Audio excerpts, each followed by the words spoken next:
नमस्ते बच्चों, आज मैं आपके सामने एक्सरसाइज 16.2 क्लास 11th लेकर उपस्थित हूं।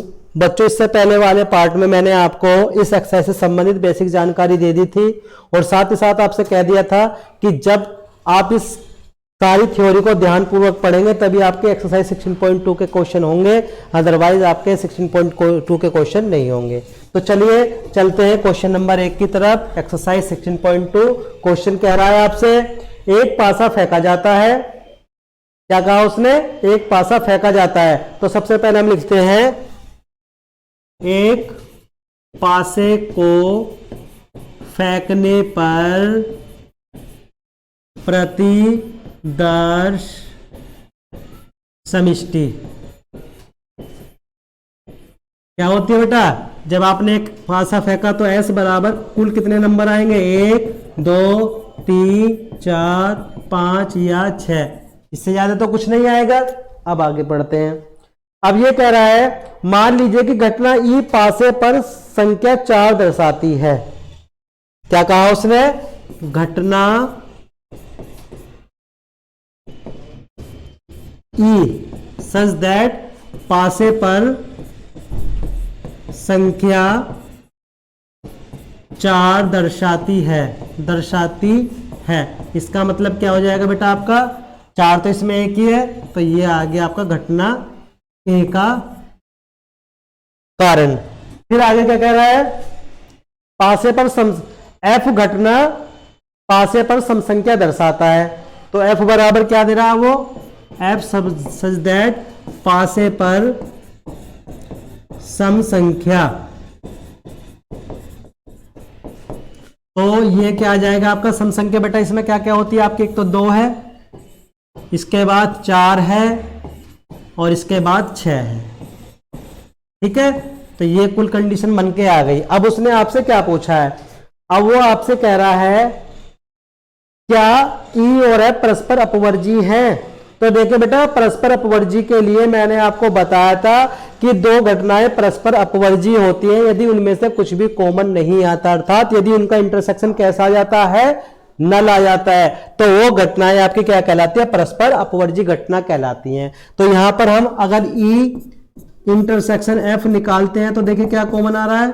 अगर आप निकालते हैं तो देखो 4 कॉमन आ रहा है। तो 4 कॉमन का मतलब ये है कि ये रिक्त समुच्चय तो है नहीं।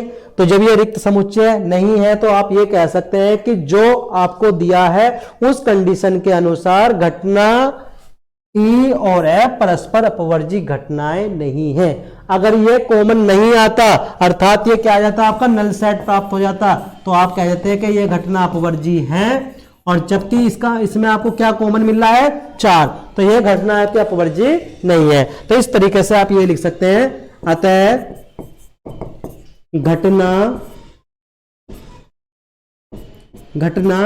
ई और एफ परस्पर अपवर्जी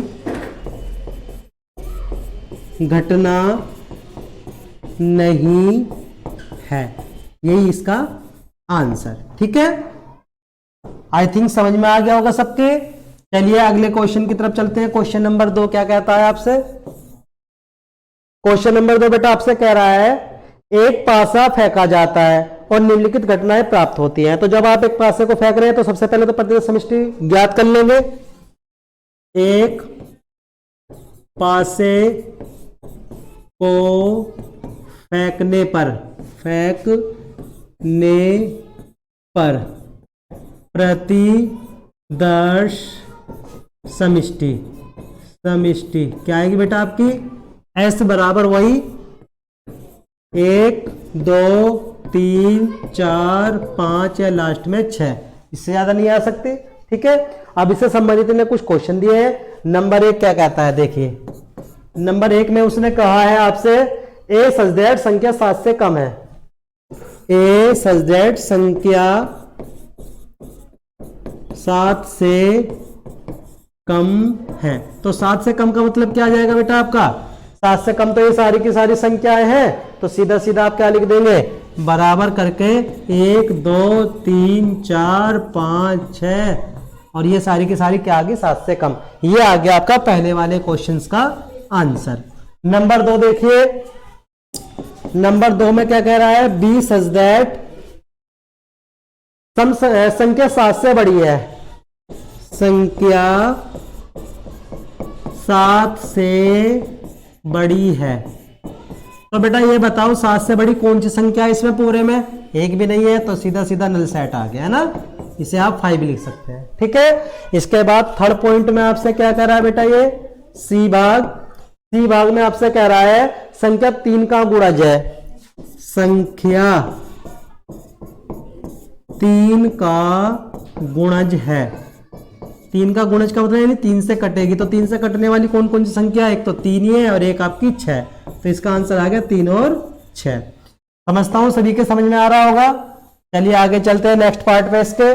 नेक्स्ट नंबर 4 पार्ट है आपका। नंबर 4 में आपसे बेटा कह रहा है वो डी संख्या 4 से कम है, डी सच दैट संख्या 4 से कम है। तो 4 से कम कौन कौन सी संख्या है इसमें आपकी, 1, 2 और 3, ये 4 से कम आ गई। ठीक है, नेक्स्ट चलिए, नेक्स्ट ई कह रहा है आपसे, ई सच दैट 5वां सवाल, ई कह रहा है आपसे, ई सच दैट